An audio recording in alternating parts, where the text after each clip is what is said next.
अस्सलाम वालेकुम class. Last lecture में जो हमने टॉपिक स्टार्ट किया था वो फिंगर प्रिंटिंग का था, जिसपे हमने देखा था कि हम फिंगरप्रिंट्स की डिटेक्शन जो है वो किस तरह से करते हैं। डिफरेंट 3 मेथड्स हमने कहा था कि मोस्ट कॉमनली यूज़ किए जाते हैं, जिसमें फर्स्ट मेथड हमने पाउडर मेथड पढ़ा था, सेकंड जो था वो केमिकल मेथड, और थर्ड वन जो था वो ऑप्टिकल या लाइट मेथड जो था, या लाइट टेस्ट मेथड जो है वो यूज़ किया जाता है। लास्ट लेक्चर में जो था हमने पाउडर मेथड जो है वो या पाउडर टेस्टिंग किस तरह से की जाती है फिंगरप्रिंट्स की डिटेक्शन के लिए, वो हमने अपना कंप्लीट कर लिया था। आज हम जो है वो नेक्स्ट मेथड देखेंगे कि जो हम यूज़ करते हैं फिंगरप्रिंट्स की डिटेक्शन के लिए, जो है हमारे पास केमिकल टेस्ट। ठीक है, हमने फिंगरप्रिंट्स की डिटेक्शन स्टार्ट किया हुआ है टॉपिक।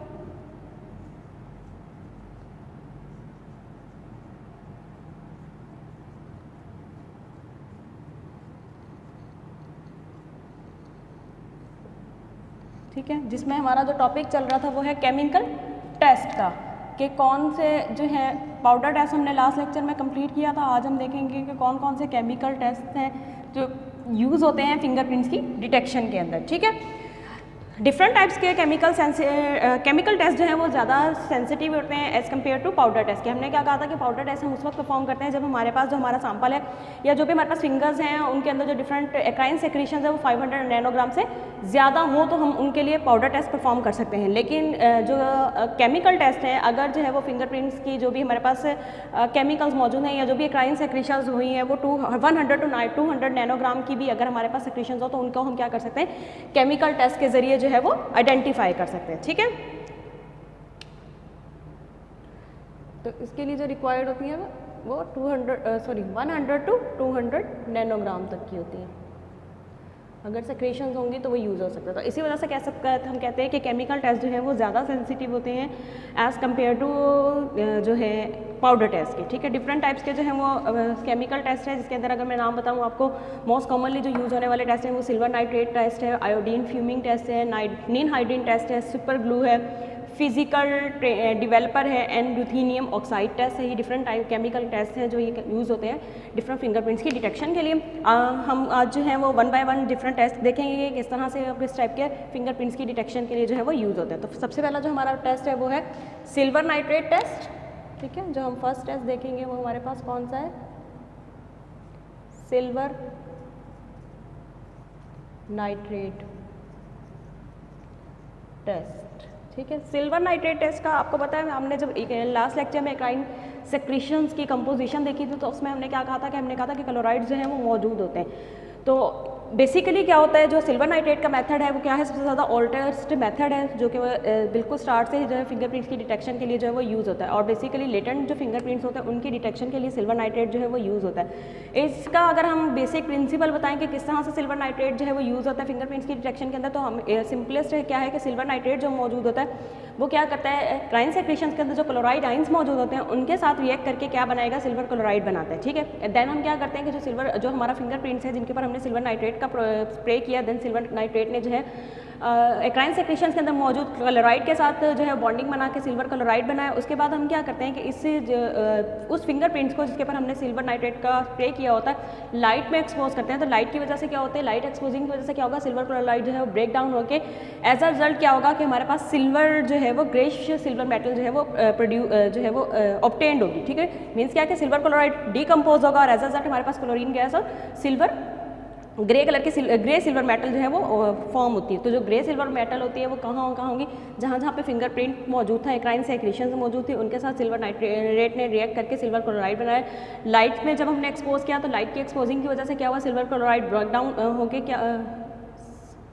हाँ जी, सिल्वर नाइट्रेट जो है वो सिल्वर क्लोराइड ब्रेक डाउन होकर क्या हो गया कि सिल्वर मेटल में और क्लोराइड गैस में कन्वर्ट हो गया। तो जो सिल्वर मेटल होती है वो ग्रेश कलर की होती है, जिसकी वजह से क्या होता है कि हमारे पास जो भी फिंगरप्रिंट है जिसके ऊपर हमने स्प्रे किया है वो सारा ग्रेश मैटर वहाँ पे आ जाता है, और इस तरह से जो लेटेंट फिंगरप्रिंट जो विजिबल नहीं होता नेक्ड आई को वो विजिबल हो जाता है। ठीक है, यूजुअली इसके लिए जो है वो सिल्वर नाइट्रेट का जो सोल्यूशन 3% सिल्वर नाइट्रेट का सोल्यूशन यूज़ होता है इस रिएक्शन के अंदर, जिसके अंदर हम क्या करते हैं, सिल्वर नाइट्रेट का सोल्यूशन 3% प्रिपेयर करके स्प्रे करेंगे, देन अल्ट्रा वायलेट से एक्सपोज करेंगे, सिल्वर क्लोराइड ब्रेक डाउन होकर सिल्वर मेटल में कन्वर्ट होगा और ग्रेश कलर का मटेरियल या मेटल जो है वो फिंगरप्रिंट्स के ऊपर डिपॉजिट होकर हमारे पास क्या होंगे, फिंगरप्रिंट विजिबल हो जाएंगे। ठीक है, इसके बाद ये है कि silver nitrate test is use less frequently today than previously, partly because the print form with the process tend to become blurred over time. Silver nitrate जो है पुराने वक्तों में बहुत ज़्यादा यूज़ किया जाता था, लेकिन आजकल जो है वो सिल्वर नाइट्रेट का टेस्ट फिंगरप्रिंट्स की डिटेक्शन के लिए कम यूज़ किया जाता है। इसकी मेन वजह क्या है कि सिल्वर नाइट्रेट टेस्ट जो है वो कुछ टाइम के बाद ही ब्लर होना स्टार्ट हो जाता है। तो इसलिए इस तरह के प्रिंट्स जिनको हम सिल्वर नाइट्रेट्स के ज़रिए डिटेक्ट करते हैं वो कुछ घंटों के बाद या कुछ वीक्स के with prints more than a few weeks और इसके अलावा क्या है एंड आर नॉट यूजेबल। इसके एक तो ये होगा कि कुछ टाइम के बाद जो है वो ब्लर हो जाते हैं। इसके अलावा सेकंड ये कि हमने क्या कहा था कि अगर कोई फिंगरप्रिंट्स हैं जो ज़्यादा पुराने हो जाते हैं, मीन्स क्या कि अगर कुछ वीक्स पुराने भी हो तो उनके ऊपर भी हम क्या करते हैं, सिल्वर नाइट्रेट टेस्ट जो है वो परफॉर्म नहीं कर पाते। ठीक है, उसके बाद जो नेक्स्ट टेस्ट हमारे पास आता है वो है iodine fuming test. Second test जो हमारे पास है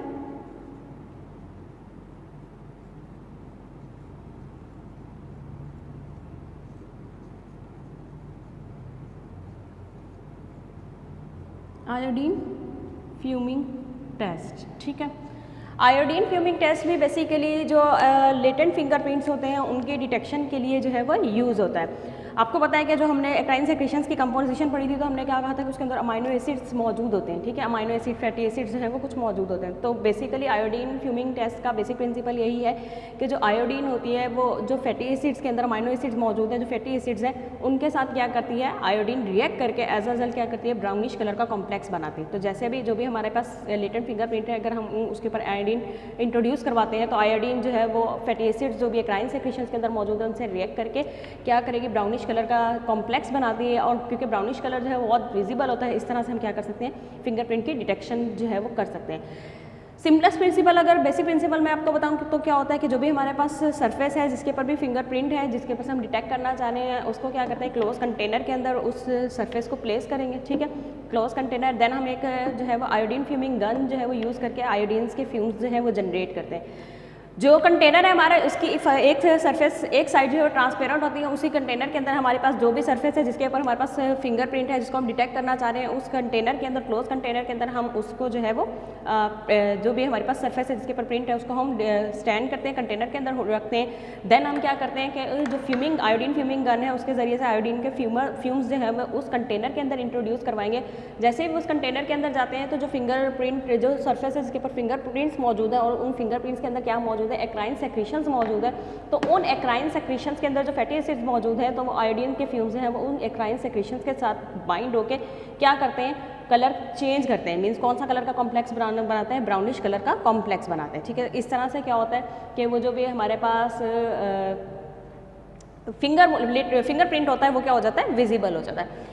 ठीक है, इसके अलावा ये तो हो गया। नेक्स्ट क्या किया जाता है, क्योंकि वो कहते हैं कि ब्राउनिश कलर का जो कॉम्प्लेक्स बनता है तो उसको अगर उन्होंने फिक्स करना है, मीन्स क्या कि ज़्यादा टाइम तक होल्ड रहे, तो सेकंड सब्सटेंस जिसको हम स्टार्च सोल्यूशन कहते हैं, स्टार्च सोल्यूशन जब वो उसी सरफेस के ऊपर डिपॉजिट करवाएंगे तो वो क्या करेगा कि जो भी हमारे पास आयोडीन के साथ स्टार्च जो है वो जब रिएक्ट करता है तो as a result blue colour का जो है वो कॉम्प्लेक्स बना के ब्लू कलर का प्रिंट बनाता है, जो कि ज़्यादा परमानेंट और ज़्यादा प्रोमिनेंट जो है वो प्रिंट करता है। इसको हम क्या कहते हैं कि जो भी हमारे पास फिंगरप्रिंट आए हैं उसको हम फिक्स कर देते हैं। ठीक है, तो आयोडीन फ्यूमिंग टेस्ट अगर मैं एक दफ़ा और दोबारा से रिपीट करूँ क्या, कि जो भी हमारे पास सरफेस होती है उसको सरफेस को हम एक ऐसी क्लोज कंटेनर के अंदर जो है वो रखते हैं। देन हम आयोडीन फ्यूमिंग गन के जरिए जो है आयोडीन्स के फ्यूम्स जो है वो क्योंकि आपको पता है कि आयोडीन जो है वो सब्लाइम हो जाती है,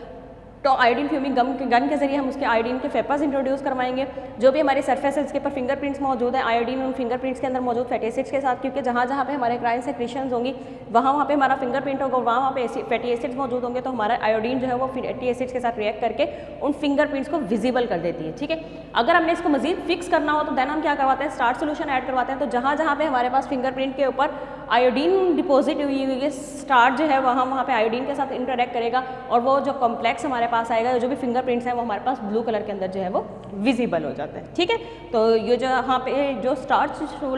यूज़ होता है वो basically as a fixing agent जो है वो आयोडीन फ्यूमिंग टेस्ट के अंदर स्टार्च जो यूज़ होगा वो एज अ फिक्सिंग एजेंट।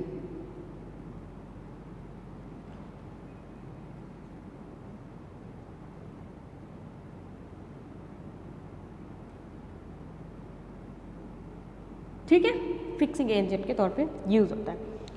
अच्छा, इसके अलावा वो कहते हैं कि एक और जो fixing agent iodine fuming test के अंदर मोस्ट कॉमनली या वाइडली यूज़ किया जाता है वो 7,8 बेंजोफ्लेवोन, जिसको जो है वो नेफ्थोफेलावोन भी कहा जाता है। जब हमारे पास आयोडीन वेपर्स की वजह से प्रिंट डेवलप हो जाता है तो फिर हम 0.3% सोल्यूशन होता है नेफ्थोफेलावोन का, वो हम क्या करते हैं उसके ऊपर स्प्रे करते हैं, जिसकी वजह से क्या होता है कि जो भी हमारा पास प्रिंट होता है वो हमारा पर्पल कलर में कन्वर्ट होकर हमारे पास जो है वो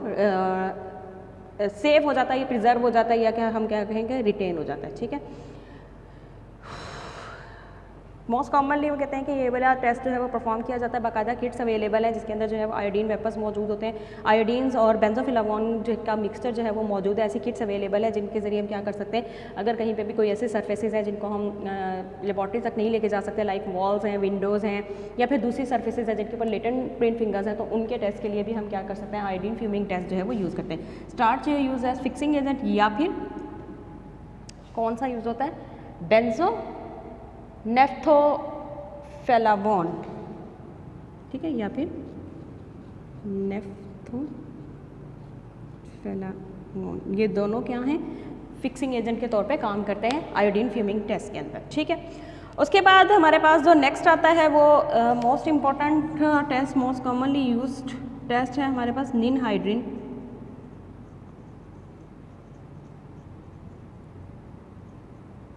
टेस्ट। ठीक है, ये बेसिकली आयोडीन फ्यूमिंग टेस्ट के अंदर हमारे पास क्या होता है कि जो आयोडीन जो है वो रिएक्ट करती है जो भी फैटी एसिड्स मौजूद है उनके साथ।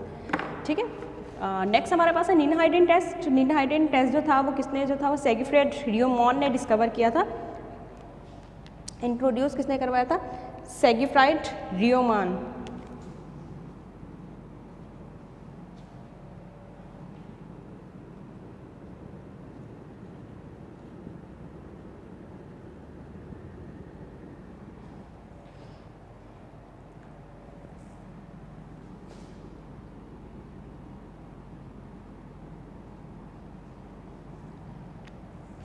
ठीक है, उसने इंट्रोड्यूस करवाया था। बेसिकली क्या होता है, क्योंकि जैसे मैंने बता दिया कि मोस्ट पॉपुलर टेस्ट है और आज भी जो है वो कॉमनली यूज़ किया जाता है। अगर हम इसका बेसिक प्रिंसिपल देखें तो निनहाइड्रिन का बेसिक प्रिंसिपल ये है कि निनहाइड्रिन को जब भी हम जहाँ पे भी लेटेंट फिंगर्स होते हैं जिनकी हम डिटेक्शन करना चाह रहे हैं, जब हम उसके ऊपर निनहाइड्रिन को स्प्रे करते हैं तो निनहाइड्रिन क्या करता है, जो क्राइन सेक्रेशंस के अंदर फैटी अमाइनो एसिड्स मौजूद होते हैं, निनहाइड्रिन अमाइनो एसिड्स के साथ रिएक्ट करके जो है वो पर्पल कलर का कंपाउंड बनाता है जिसको क्या कहा जाता है, रियोमॉन्स पर्पल। ठीक है, मीन्स क्या कि जो भी हम जब हम निनहाइड्रिन अपने लेटेंट फिंगरप्रिंट के ऊपर स्प्रे करेंगे तो निनहाइड्रिन के साथ क्या करेगा, निनहाइड्रिन क्या करेगा, जो एक्राइन सेक्रेशंस है उनके अंदर जो हमारे पास, क्योंकि देखें ना जहाँ जहाँ पे भी हम कहते हैं कि हमारे पास फिंगर, अगर हम कहते हैं कि हमारे पास ये फिंगरप्रिंट है लाइक दिस, लाइक, ठीक है, अब जितनी सारा का सारा फिंगरप्रिंट एक्राइन सेक्रेशंस की वजह, अगर हम इसके ऊपर निनहाइड्रिन जो है वो स्प्रे करते हैं तो निनहाइड्रिन बेसिकली जहाँ जहाँ पे एक्राइन सेक्रेशंस मौजूद हैं उनके साथ रिएक्ट करके क्या करेगा, इस पूरे के पूरे फिंगरप्रिंट को जो है वो विजिबल कर देता है। ठीक है, और जो ये कॉम्प्लेक्स बनता है, कलर बनता है, इसको हम रियोमॉन पर्पल कलर का जो है वो निनहाइड्रिन के जख्म में जो कलर का चेंज आता है वो कौन सा कलर आता है, रियोमॉन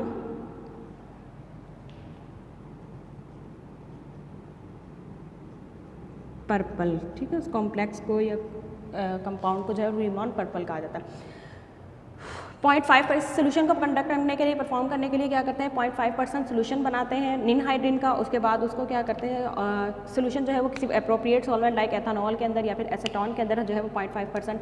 निनहाइड्रिन का सोल्यूशन बनाएंगे। ठीक है, इसके अलावा देन हम क्या करेंगे कि जहाँ पे भी हमारा लेटेंट फिंगर प्रिंट मौजूद है हम इसके ऊपर जो है वो ऐड करते हैं। जो कलर जो है वो डिवेलप होता है, कलर जो है फ़ौरन डिवेलप नहीं होता, ये क्या ले सकता है, कुछ घंटे ले सकता है या फिर 48 आवर्स तक जो है वो निनहाइड्रिन के स्प्रे के बाद जो है वो कलर डिवेलप होता है। ठीक है, उसके बाद अगर हमने इस कलर को जो है वो मज़ीद इन्हांस करना है, हमने मज़ीद उसको इंक्रीज़ करना है, तो हम क्या करते हैं कि जब निनहाइड्रिन को हमने स्प्रे किया तो क्या हुआ, कलर जो है वो पर्पल कलर हमारे पास अपीयर हो गया। अगर हमने इस कलर को जो है वो मज़ीद इन्हांस करना है, मज़ीद जो है वो डार्क करना है, तो इसको क्या करते हैं कि 100 डिग्री सेल्सियस तक जो है वो 5 मिनट के लिए हीटअप करेंगे। तो जैसे ही हम इसको मज़ीद हीटअप करते हैं तो उसकी वजह से क्या होता है कि हमारा जो कलर है या जो ट्रीटमेंट है, मीन्स के अगर कलर डिवेलप होने में ज़्यादा टाइम ले रहा है तो वो क्या करेगा कि वो थोड़ा जल्दी जो है वो कलर डिवेलप होकर ज़्यादा इन्हांस फॉर्म के अंदर जो है वो हमारे पास कलर डिवेलप होता है। ठीक है, उसके बाद ये है, एक तो हमने ये कर लिया कि हमने हीटिंग के ज़रिए हम क्या कर सकते हैं, ट्रीटमेंट को इन्हांस कर सकते हैं। सेकंड ये आता है कि हम नेक्स्ट हमारे पास आता है कि जो फर्दर हमने इन्हांसमेंट करनी होती है निनहाइड्रिन के साथ जो हमारे पास प्रिंट आता है उसके लिए हम क्या करते हैं, कोई भी सेकेंड रिएजेंट जो है वो ऐड कर सकते हैं। लाइक साल्ट ऑफ जिंक जो है वो मोस्ट कॉमनली जो है वो यूज़ किया जाता है फिक्सिंग एजेंट के तौर पे या कलर इन्हांसमेंट के तौर पर। रियोमॉन निनहाइड्रिन के साथ हम क्या ऐड करेंगे, अगर उसके ऊपर अगर हम स्प्रे करते हैं कोई भी फिक्सिंग इन्हांसिंग एजेंट, फिक्सिंग या इन्हांसमेंट एजेंट जो क्या करता है, मज़ीद कलर को इन्हांस करता है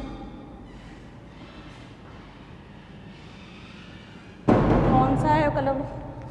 उसके लिए हम यूज़ करते हैं जिंक का साल्ट यूज़ किया जाता है, ठीक है। साल्ट ऑफ जिंक जो है वो यूज़ करते हैं कलर को इन्हांस करने के लिए।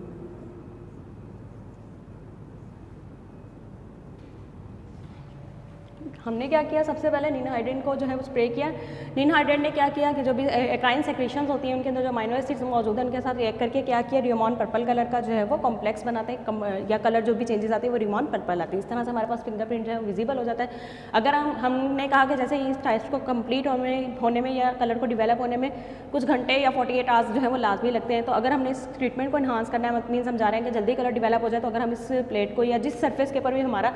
प्रिंट है उसको हम 100 डिग्री सेल्सियस पे 5 मिनट्स के हीट अप करें तो जो है वो कलर डेवलपमेंट जल्दी होती है। सेकंड हमने क्या कहा कि अगर हमने क्या करनी है, फिक्सिंग करनी है या जो भी हमारे पास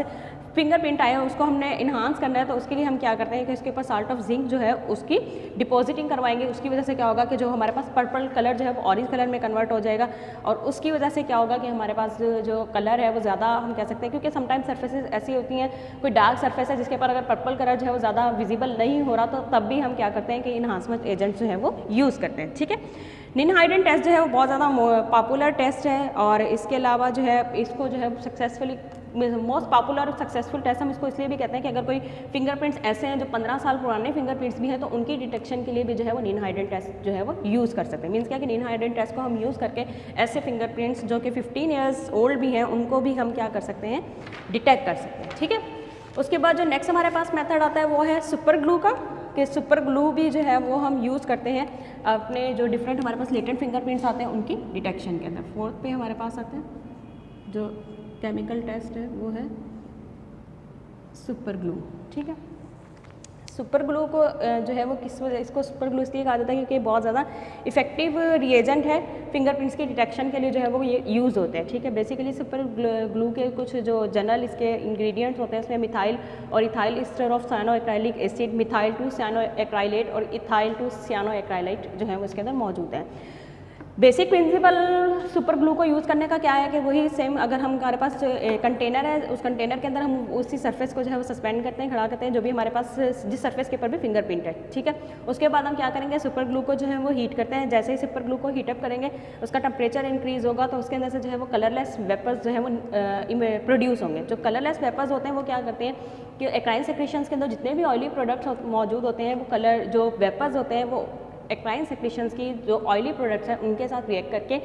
एज अ रिजल्ट क्या होते हैं, पॉलीमराइज होके, जब वो पॉलीमराइज होंगे तो वाइट कलर का जो है वो पाउडर की फॉर्म में वो कन्वर्ट हो जाता है। और जो वाइट कलर का पाउडर होता है जहाँ जहाँ पे फिंगरप्रिंट्स मौजूद हैं उन फिंगरप्रिंट्स के अंदर जहाँ जहाँ पे ऑयली प्रोडक्ट्स मौजूद है उसके साथ जो है वो एडहेयर हो जाएगा। इस तरह से क्या होगा कि हमारे पास जो फिंगरप्रिंट लेटेंट फिंगरप्रिंट था जो विजिबल नहीं था, क्योंकि जब हमारे पास क्या हुआ कि हमने सुपर ग्लू को हीट किया, वेपर्स की फॉर्म में कन्वर्ट हुआ, वेपर्स की फॉर्म में कन्वर्ट होकर उसने क्या किया कि जो हमारे पास फिंगरप्रिंट्स के अंदर ऑयली प्रोडक्ट्स मौजूद थे उसने उनके साथ रिएक्ट करके वहाँ पे पॉलीमराइजेशन हुई, पॉलीमराइज होकर वो व्हाइट पाउडर के अंदर कन्वर्ट होकर उस एरिया के ऊपर जो है जिस तरह से हमने यहाँ पे देखा था कि उस एरिया पे जो है वो डिपॉजिट हो जाता है, ठीक है। इस तरह से क्या होता है कि हमारे पास जो भी कलर होता है वो विजिबल हो जाता है। ये जो भी हमारे पास फिंगरप्रिंट होता है जो लेटेंट फिंगरप्रिंट था वो विजिबल हो जाएगा। नॉर्मली जो है वो सुपर ग्लू टेस्ट को जो है हम कहाँ पे यूज़ करते हैं, इस तरह की सर्फेसेस जो नॉन पोरस हों या फिर ग्लास मटेरियल है, प्लास्टिक्स हैं, रबर्स हैं या लेदर्स हैं, उन इस तरह की टाइप के जो हमारे पास सर्फेसेस होती हैं उनके ऊपर से जो है वो फिंगरप्रिंट्स की डिटेक्शन के लिए जो है हम सुपर ग्लू जो है वो यूज़ करते हैं, ठीक है। नेक्स्ट आता है कि सुपर ग्लू की अगर हमने मज़ीद से सिग्नल की इन्हांसमेंट करनी हो या जो हमारे पास जो भी प्रिंट आ रहा है अगर हमने इसकी सुपर ग्लू के प्रिंट इन्हांसमेंट करनी हो तो उसकी प्रिंट इन्हांसमेंट के लिए हम क्या करते हैं, ठीक है। प्रिंट इन्हांसमेंट अगर मैं इसकी बताऊँ फिंगरप्रिंट इन्हांसमेंट सुपर ग्लू की कैसे करते हैं, सुपर ग्लू जब हम यूज़ कर रहे होते हैं तो इसके लिए क्या करते हैं डिफरेंट कलर्स के जो हैं वो डाइज़ यूज़ होते हैं। उन डाइज़ को जब हम स्प्रे करते हैं तो वो क्या करते हैं कि जहाँ जहाँ पे जो भी हमारा सुपर ग्लू पॉलीमराइज हुआ है वहाँ पे वो एडहेयर होंगे और उससे जो है वो कलर क्या होगा, क्योंकि समटाइम हमने कहा कि सरफेसेस के कलर्स ऐसे होते हैं जिन पे कुछ कलर्स अगर कोई सरफेस ऑलरेडी वाइट कलर की है वहीं पे वाइट कलर का हमारा जो है पॉलीमर जो बना है तो वो इतना ज़्यादा विजिबल नहीं होगा। तो उस सरफेस को मज़ीद विजिबल करने के लिए अपने प्रिंट को या को मज़ीद इन्हांस करने के लिए हम उसके ऊपर क्या करते हैं डिफरेंट कलर्स के डाइज जो है वो यूज़ करते हैं ताकि जो भी हमारा फिंगरप्रिंट है वो ज़्यादा जो है वो क्लियर हो सके, इन्हांस हो सके। वैरायटी ऑफ डाइज होते हैं जो यूज़ किए जाते हैं जिसके अंदर जो है वो जेनेटिन वॉयलेट है, बेसिक येलो है, बेसिक रेड 28 है, रोडामीन 6G है और थायोनाल यूपेरियम चिलेट है, ठीक है। ये सारे के सारे जो हैं वो बेसिकली डाइज हैं जो यूज़ होते हैं सुपर ग्लू से जो हमारे पास फिंगरप्रिंट्स आते हैं उनकी मजीद डिटेक्शन के लिए, ठीक है। लाइक अगर हमारे पास जेनेटिन वायलेट है, अगर हम वो ऐड करेंगे तो वो क्या करेगा, जो भी सुपर ग्लू है उसके साथ रिएक्ट करके कंबाइन होकर डीप पर्पल कलर जो है वो प्रोड्यूस करता है। तो डीप पर्पल कलर जो है वाइट कलर की अगर हमारे पास लेट्स सपोज सरफेस है तो उसके ऊपर पर्पल कलर जो है वो बहुत ज़्यादा क्लियरली जो है वो विजिबल हो जाएगा, ठीक है। उसके बाद नेक्स्ट हमारे पास आता है जो नेक्स्ट टेस्ट है वो है physical developer test. Physical developer test को भी जो है वो हम यूज़ करते हैं, यहाँ पे हम कहेंगे डाइज यूज़ करते हैं प्रिंट को इन्हांस करने के लिए। फिजिकल डेवलपर्स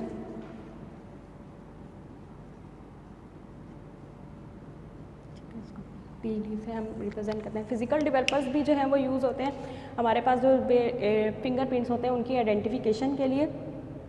फिजिकल का डेवलपर के अंदर भी जो सबसे कॉमन या एक्टिव इंग्रेडिएंट जो फिंगरप्रिंट्स की डिटेक्शन में हेल्प आउट करता है सिल्वर नाइट्रेट होता है, लेकिन यहाँ पे जो है वो सिल्वर नाइट्रेट के साथ साथ जो है वो क्या होते हैं ऑक्सीडेशन रिडॉक्स सिस्टम मौजूद होता है, डिटर्जेंट मौजूद होता है और बफर मौजूद होता है। मीन्स हम इन तीनों का जो है वो सोल्यूशन मिक्स करके सोल्यूशन प्रिपेयर करके देन हम इसको क्या करते हैं यूटिलाइज़ करते हैं, ठीक है। जो भी सरफेस जो यहाँ पे भी हमारे पास लेटेंट फिंगर प्रिंट मौजूद है उसके ऊपर हम कहते हैं कि फिजिकल डेवलपर जो है वो उसके ऊपर स्प्रे करेंगे या जो है स्प्रिंकल करेंगे, उससे क्या होगा कि सिल्वर आयन जो है वो क्या करेगा, जो भी प्रिंट है उसकी रिजेस के साथ जो है वो एडहेयर हो जाता है। उसके बाद हम क्या जो सिल्वर नाइट्रेट की मेटल हमने ऑक्सीडेशन या रॉक सोल्यूशंस जो ऐड किए हुए हैं सिल्वर मेटल को रिड्यूस करेंगे। सिल्वर नाइट्रेट जो है वो क्या होगी सिल्वर ग्रेइश मेटल के अंदर जो है वो कन्वर्ट होगी, क्योंकि जैसे सिल्वर मेटल जो है वो रिड्यूस होगी तो हमारे पास क्या होगा, जो भी हमारा प्रिंट होगा वो विजिबल हो जाएगा, ठीक है। अब आता है कि फिजिकल डेवलपर का एडवांटेज क्या है और डिसएडवांटेज क्या है, ठीक है। फिजिकल डेवलपर का जो है वो मेन एडवांटेज ये है कि हम इसको ऐसी सर्फेसेज जो वेट सर्फेसेज हों वहाँ पे अगर हम कोई लेटेंट फिंगर को चेक करना चाह रहे हैं या फाइंड आउट करना चाह रहे हैं, इन्हांस करना चाह रहे हैं तो उसकी या आइडेंटिफाई करना चाह रहे हैं तो वेट सर्फेसेज के ऊपर से लेटेंट फिंगर की आइडेंटिफिकेशन के लिए हम फिजिकल डेवलपर टेस्ट यूज़ करते हैं। या अगर हमारे पास कोई पोरा सब्जेक्ट है जिसके ऊपर कोई फिंगरप्रिंट है जिसकी डिटेक्शन करना चाह रहे हैं तो वहाँ पर हम फिजिकल डेवलपर जो है वो यूज़ करते हैं, ठीक है। अच्छा, और इसके अलावा फिजिकल डेवलपर जो है वो मोस्ट सक्सेसफुल मेथड है। अगर हमने बाकी जितने भी टेस्ट हैं वो यूज़ किए हैं उनके ज़रिए फिंगरप्रिंट्स की आइडेंटिफिकेशन नहीं हो पा रही तो उसके तो ऐसे फिंगरप्रिंट्स जो किसी और मेथड के ज़रिए जो है वो आइडेंटिफाई नहीं हो पाते तो वो उन फिंगरप्रिंट्स की डिटेक्शन के लिए मोस्टली जो है वो हम फिजिकल डेवलपमेंट टेस्ट जो है वो यूज़ करते हैं, ठीक है। लेकिन इसका एक जो मेजर डिसएडवांटेज है वो ये है कि जो फिजिकल डेवलपर के जो है वो एक डिस्ट्रक्टिव मेथड है, क्योंकि फिंगरप्रिंट्स को जो है वो क्योंकि मेटल हमने कहा कि डिपॉजिट हो जाती है तो जिसकी वजह से क्या होता है कि जो भी हमारा फिंगरप्रिंट है वो क्या होता है डिस्ट्रक्ट हो सकता है, ठीक है। तो इसी वजह से हम जो फिजिकल डेवलपर का टेस्ट है वो सबसे एंड में जब हमारे पास अगर कहीं पे हम सारे टेस्ट कर चुके होते हैं अगर हमारे पास फिंगरप्रिंट्स जो है वो नहीं डिटेक्ट हो पा रहे तो एट द एंड जो है वो हम फिजिकल डेवलपर के टेस्ट को जो है वो क्या नाम है फिजिकल डेवलपर के टेस्ट को जो है हम परफॉर्म करते हैं, ठीक है। एक और जो मोस्ट कॉमनली टेस्ट जो है वो यूरेथेनियम टेट्राऑक्साइड का है, ठीक है। यूरेथेनियम टेट्राऑक्साइड जो है वो क्या है सेफ्टी हैजर्ड्स होते हैं तो इसी वजह से जो है वो इसको ज़्यादा कॉमनली जो है वो यूज़ नहीं किया जाता, ठीक है। नेक्स्ट हमारे पास क्या है रूथेनियम टेट्राऑक्साइड टेस्ट है।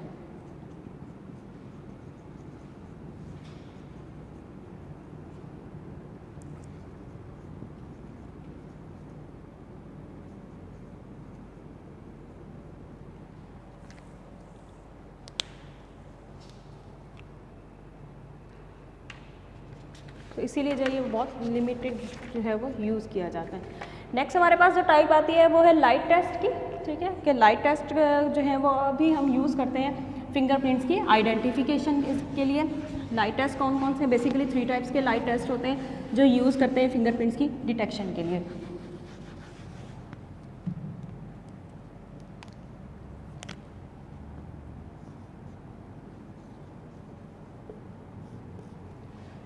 लाइट टेस्ट के अंदर तो सबसे ज़्यादा जो फर्स्टली आता है वो आता है कि क्या कि हम हमारे पास जो भी फिंगरप्रिंट होता है जहाँ पे भी, ठीक है, उसका हम क्या करते हैं कि जो भी लाइट की हम उसके ऊपर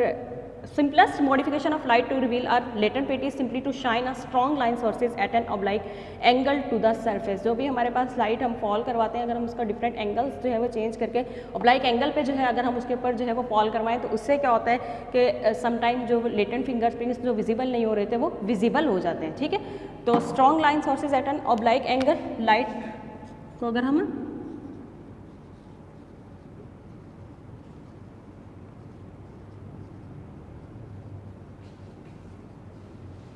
एंगल्स पे अगर हम इंसिडेंट करवा के हम क्या कर सकते हैं, अपने फिंगरप्रिंट्स की डिटेक्शन कर सकते हैं, ठीक है। इसके अलावा जो नेक्स्ट यूज़ होता है वो है रिफ्लेक्टेड अल्ट्रावायलेट इमेजिंग सिस्टम, जो है वो इंस्ट्रूमेंट यूज़ होता है जिसके ज़रिए हम क्या करते हैं, फिंगरप्रिंट्स की डिटेक्शन करते हैं। इसमें क्या करते हैं कि जो भी अल्ट्रावायलेट रेडिएशंस जो हैं वो इमिट होती हैं, वो सरफेस जिसके ऊपर फिंगरप्रिंट मौजूद है उसके साथ इंटरेक्ट करेंगी, ठीक है। और जो प्रिंट जो था जो कि विजिबल नहीं हो रहा था, वो क्या हो सकता है कि जब हम विजिबल लाइट यानी कि यूवी बीम उसके ऊपर फॉल करवाते हैं तो हो सकता है, मतलब कुछ फिंगरप्रिंट्स ऐसे होते हैं कि जो क्या हो सकते हैं, विजिबल हो जाते हैं, ठीक है। तो क्या है next, reflected ultraviolet imaging system जो है वो यूज़ होता है, reflected ultraviolet imaging system means क्या कि लाइट का सोर्स यूज़ करते हैं फिंगरप्रिंट्स को विजिबल करवाने में, ठीक है। इसको हम RUVIS भी कहते हैं।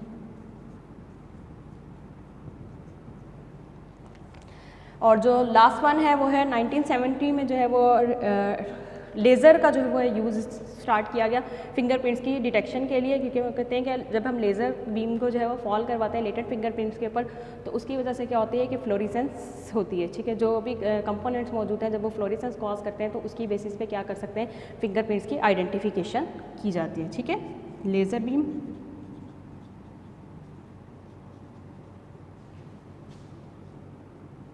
आइडेंटिफिकेशन, क्योंकि फ्लोरेसेंस हमें पता है कि जब भी हम लेज़र बीम फॉल करवाएंगे तो हमारे पास क्या होते हैं कि जो भी इलेक्ट्रॉन्स मौजूद होते हैं वो क्या करते हैं, एनर्जी जो है फोटॉन्स की फॉर्म में एब्जॉर्ब करके देन वो क्या करते हैं, हायर एक्साइटेड स्टेट में जाते हैं, और जब एक्साइटेड स्टेट से वो वापस ग्राउंड स्टेट में आते हैं तो वो क्या करते हैं, उसी फोटॉन्स को जो एनर्जी उन्होंने एब्जॉर्ब की थी वो इमिट करते हैं, और जैसे वो एनर्जी इमिट करेंगे तो वो क्या होगी, हमारे पास फ्लोरेसेंस होती है, ठीक है। तो उस फ्लोरेसेंस की बेसिस पे क्या करते हैं, लेटेड फिंगरप्रिंट्स की जो है वो डिटेक्शन करते हैं। तो ये मोस्ट कॉमन मेथड्स थे जो क्या होते हैं, फिंगरप्रिंट्स की डिटेक्शन के लिए यूज़ होते हैं। तो आज का हमारा टॉपिक फिंगरप्रिंटिंग का जो है वो ख़त्म हुआ, जिसमें हमने जनरली क्या देखा, फिंगरप्रिंट्स क्या हैं, उनकी हमने जो है वो जनरल हिस्ट्री देखी, देन हमने जो है वो उसकी डिटेक्शन का सिस्टम देखा, उसके बाद जो है हमने देखा कि कौन कौन से फिंगरप्रिंट्स की डिटेक्शन के मेथड्स हैं, जिनमें 3 मेथड्स हमने पाउडर मेथड, केमिकल मेथड और लाइट टेस्ट जो है मेथड देखा। आज का हमारा टॉपिक कंप्लीट हुआ। नेक्स्ट लेक्चर में जो है हम अपना न्यू टॉपिक स्टार्ट करेंगे। Thank you so much. अल्लाह हाफिज़।